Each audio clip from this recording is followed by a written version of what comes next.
You must learn how to be restful. Easy in the body and in the mind, very important. Enjoy this winter, okay? And anyway, I won't torture you next week here in this cold.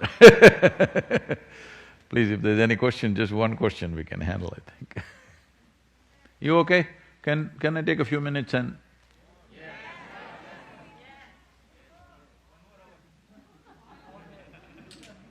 Then you will be frozen. 1 more hour means you will be frozen.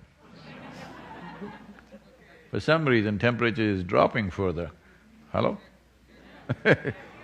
That's what my fingertips are saying. What's your nose saying?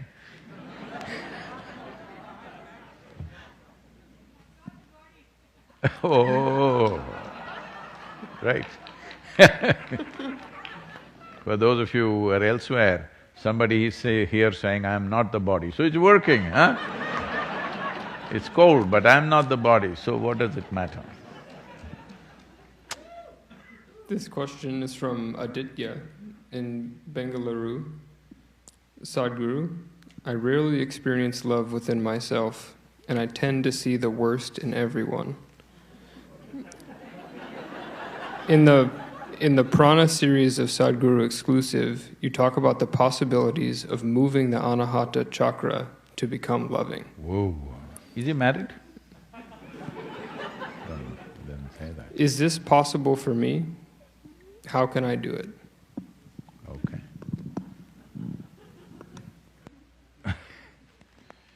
So,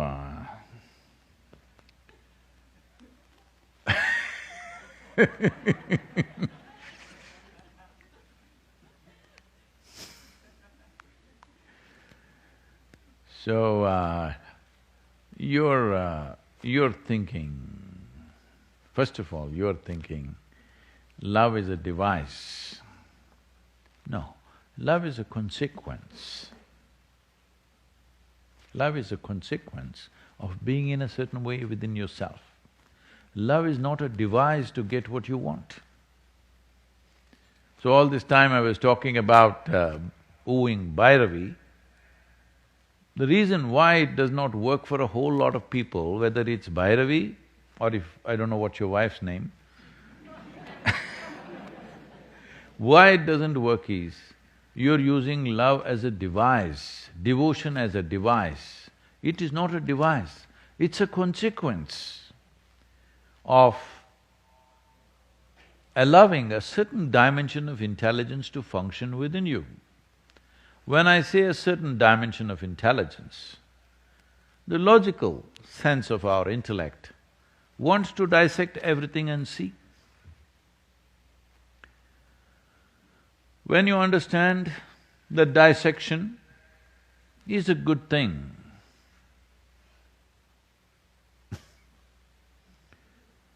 when it comes to physical nature, but dissection is a no good thing when it comes to other dimensions of life.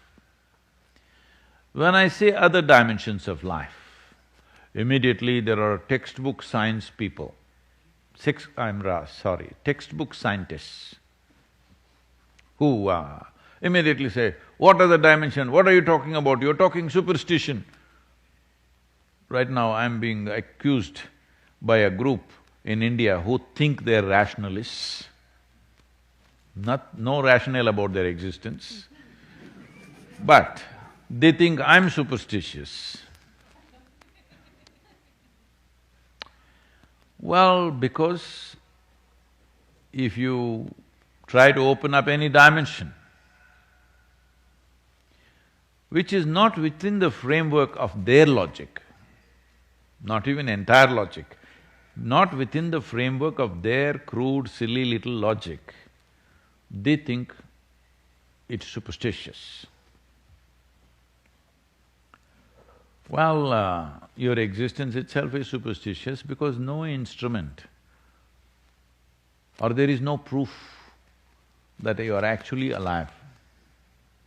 Hello? No, my heart is beating, my blood is flowing, all these things can be done by machines these days. We can make your heart beat, blood flow, even neuronal activity, all these things can be stimulated in many different ways and still you may not be alive. You know the famous Chang Shu story of him saying, I had a dream and being very worried. Why worried means, in my dream I was a butterfly and it was very real. I sat on the flower, I smelled it, I tasted it, it was all real. Now I'm sitting here. Now the question is, am I Chang Shu dreaming to be a butterfly or am I a butterfly dreaming to be Chang Shu? Because dreams are that real. Hello? So you have really no proof. Are you alive? No, Sadhguru, my feet are frozen.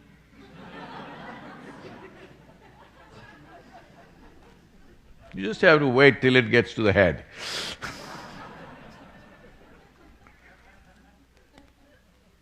I think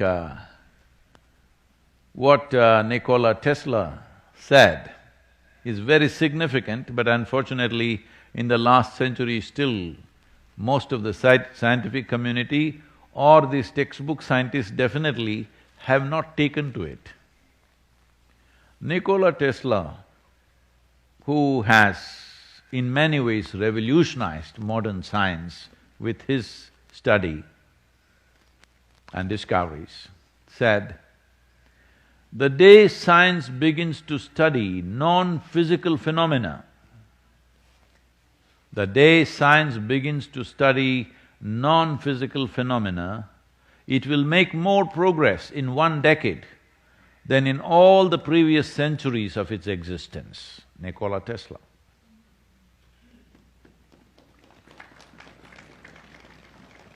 So, you are thinking all phenomena has to be between cause and effect.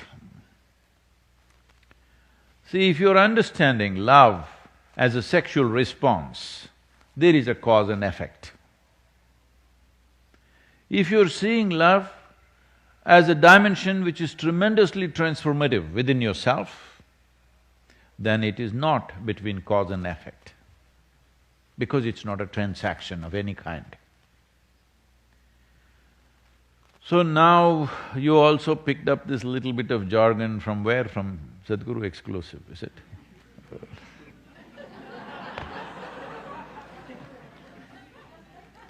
I've been warning our teams of the dangers of the Sadhguru exclusive.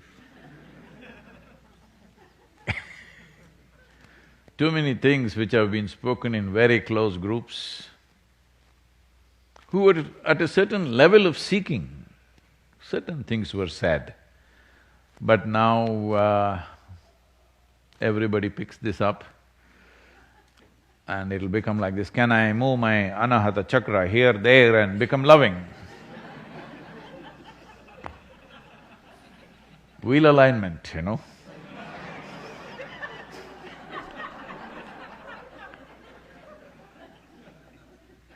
It's a six-wheel truck.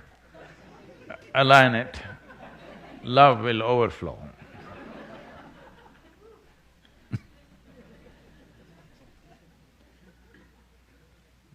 Well, you must feel love. Like how right now I am feeling hunger in my stomach. Hello? They must become pangs which cannot be satisfied by anything, because it cannot be. Because the beauty of love is in its pangs. No, but where is the fulfillment?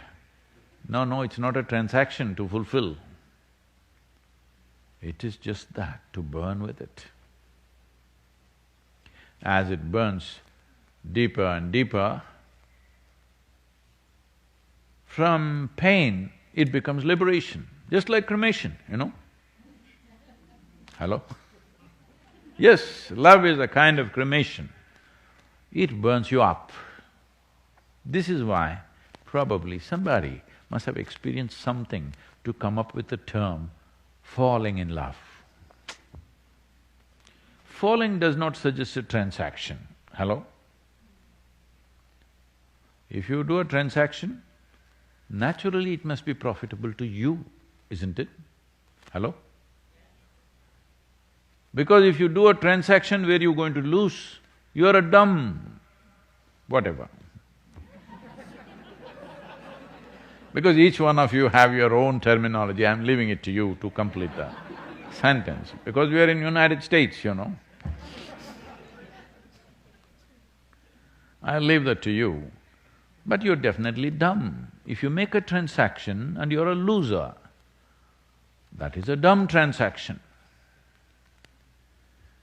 But if love is not a transaction for you, it's just a burning flame within you. Initially it hurts because it burns the skin. When it burns the core of who you are, it's a liberation. It's an absolute liberation. So this you don't do technically, I will move my chakra here to here. Maybe your liver will malfunction.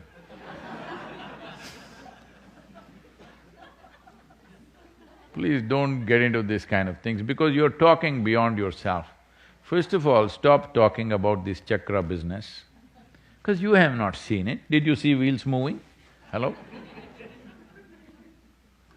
Somebody has talked about it from a certain dimension of experience.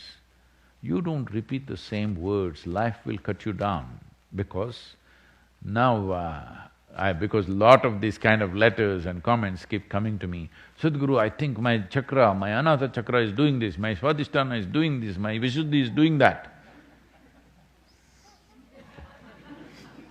What do I do? In Atlanta, there are wheel alignment centers. They'll align your wheels like that. First of all, it is not at all in the context of how the popular books have talked about it. I think this question is coming from the piranha video, all right? It is not the way you think. The human energy system, you are looking at it like how you are looking at physical or physiological aspects of who you are. Okay, my kidneys are here, my heart is here, my brain, I don't know. So can I become intelligent by moving my this chakra here? No. Do one thing, whoever you are, Bangalore, very tech. You know, it's a technological question. Can I move my chakra here and become loving? Well,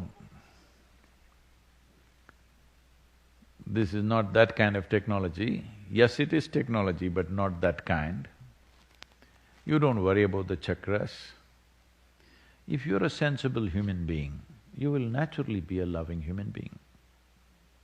Get some sense into your head. Sense means this. Let me put sense and senselessness into a very fundamental perspective. If you sit here, the simple sense of life is, if you don't have to know any knowledge, you don't have to know scriptures in the world or teachings or nonsense, nothing. If you sit here, you know for you to be alive, you must be breathing. Even if you can avoid your breakfast, still you have to be breathing. Breathing means the internal part of your lungs are here, fearing COVID. The external part of your lung is the whole bubble of this atmosphere.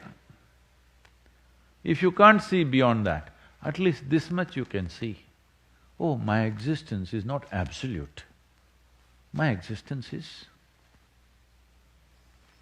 In 60 years of life, a man is supposed to eat something like 1400 tons of food. In case you have graduated over that, all right, 1500, I leave it to you. Are you carrying 1400 tons of food right now in this body? Thank you.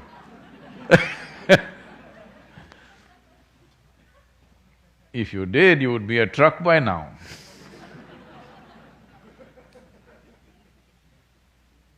or a cargo ship, actually.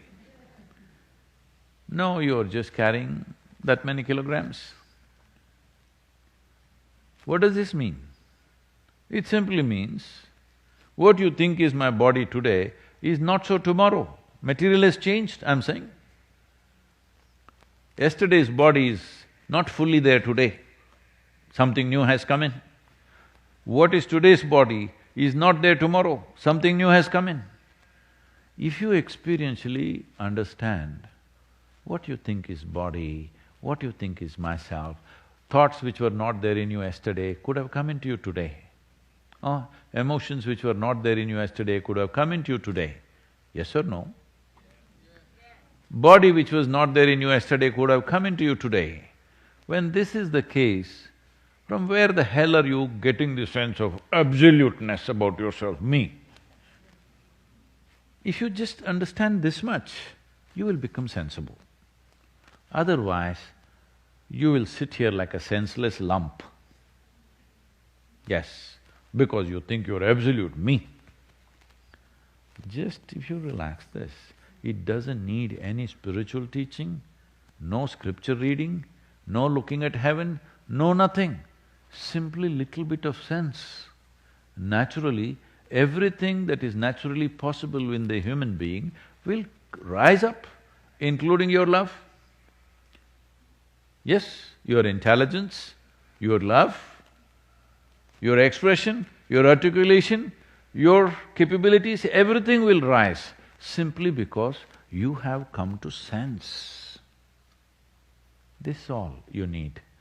After that, beyond that, you want to seek the ultimate nature, because when sense comes, naturally that aspiration also will come.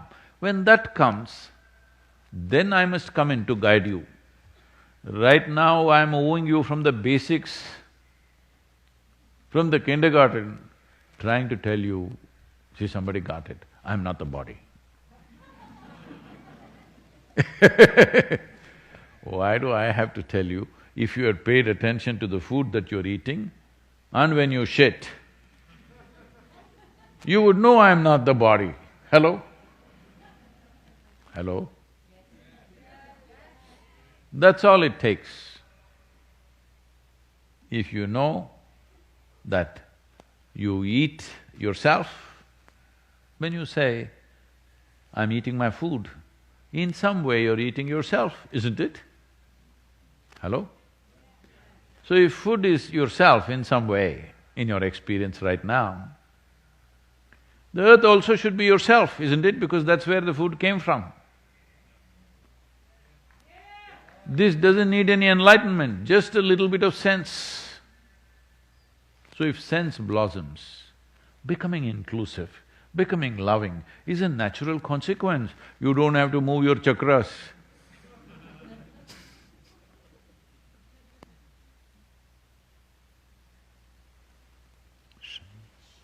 So this is the last of the series of darshans we've had for last 7 months. Being with you has been absolutely wonderful. We are going into a little bit of hibernation because, we are his party,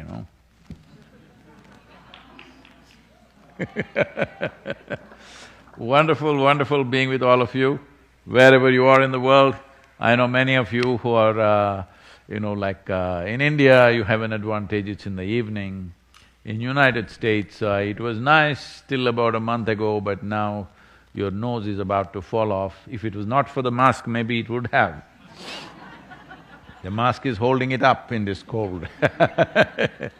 But those of you who are in Europe, UK and other time zones, Asia, some parts of Asia, either late night or it's like morning, 2 o'clock, 3 o'clock, I know you're all up there for the last 7 months on every Sunday to be with us, and fantastic having all of you.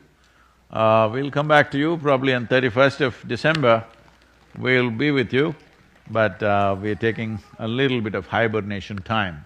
All of you, use this time to be very consciously restful. It will yield results for you. Namaskar. If you want another amazing video highlighting excellence in the Indian community, check it out right there next to me. I think you'll enjoy it. continue to believe, and I'll see you there.